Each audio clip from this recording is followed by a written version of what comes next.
Deism is the belief in the existence of a supreme being, specifically of a creator who does not intervene in the universe. The term is used chiefly of an intellectual movement of the 17th and 18th centuries that accepted the existence of a creator on the basis of reason, but rejected belief in a supernatural deity who interacts with humankind.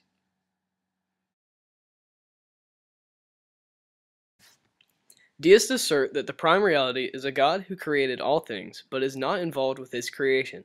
They also believe that God either cannot or will not perform miracles. This also means that Jesus was not God, because that would be a miracle. There is no reason for them to believe that God is a Trinity. The idea of three persons in one nature, or the Trinity, is to them just bad math.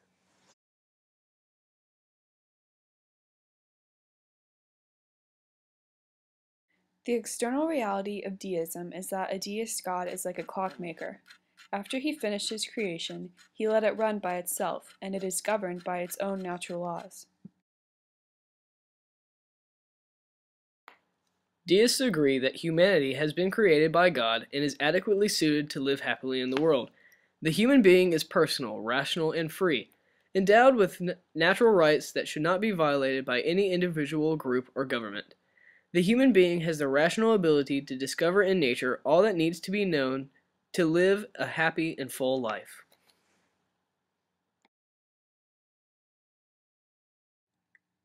Many deists believe that man has no future after death. When one dies, the final chapter of his life is closed. There is no life for man beyond the grave. However, other deists believe that people live on. For most of these deists, the afterlife is of an immaterial nature where the morally good people will be rewarded by God and the morally bad ones will be punished.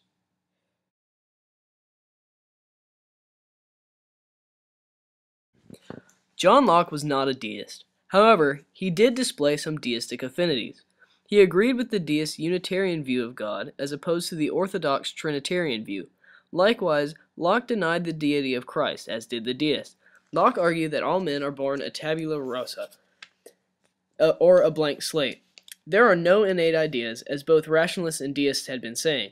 The proofs for this are, children are born without a storehouse of ideas and learn from experience. Where there is no experience of something, there is a corresponding lack of ideas.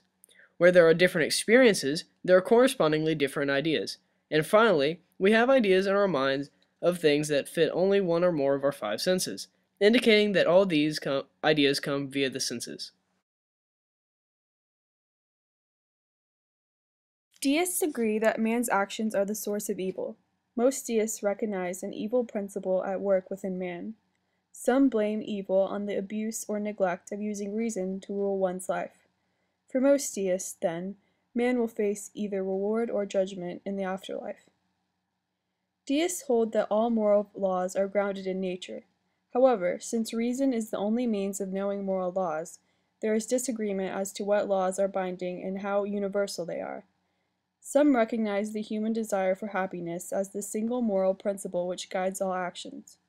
All specific moral laws would then be applied differently in different circumstances as reason dictates.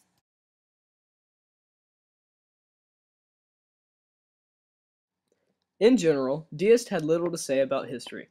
They commonly held that history was linear and purposeful. They also held that God did not intervene in history through supernatural acts of revelation or signs called miracles. They differed on whether God concerned himself with what occurs in history. Many French deists in the 17th century and 18th centuries believed God was utterly unconcerned. Most English deists looked to God to exercise a certain degree of providential care over the affairs of history, yet without miraculous intervention.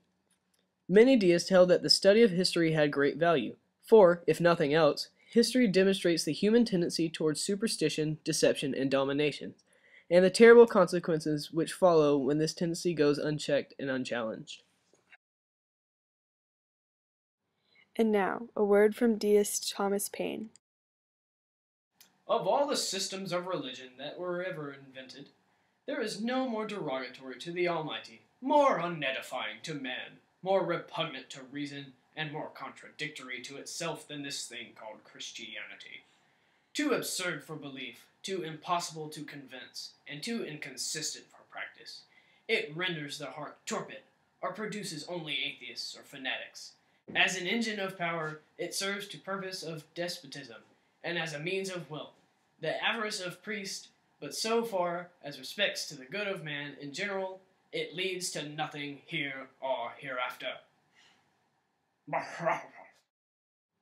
Deist Mark Twain on religion.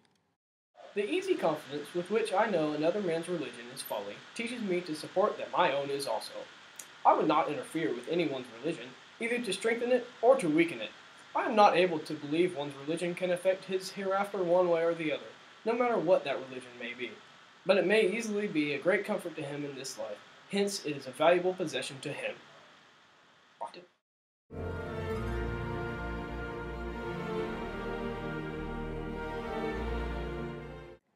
The 1993 film Jurassic Park, directed by Steven Spielberg and closely based on the novel of the same name by Michael Crichton, incorporates deist themes into its plot.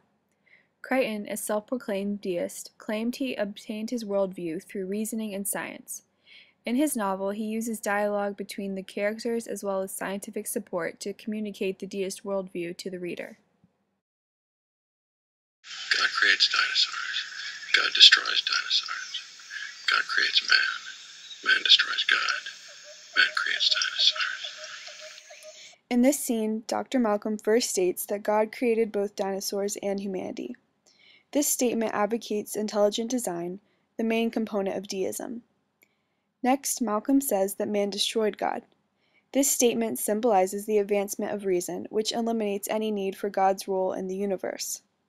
Finally, Malcolm stating that man creates dinosaurs, which, in the film, literally happens, in a sense symbolizes the supreme role the human being has progressed to, showing that man no longer needs God, even for creation.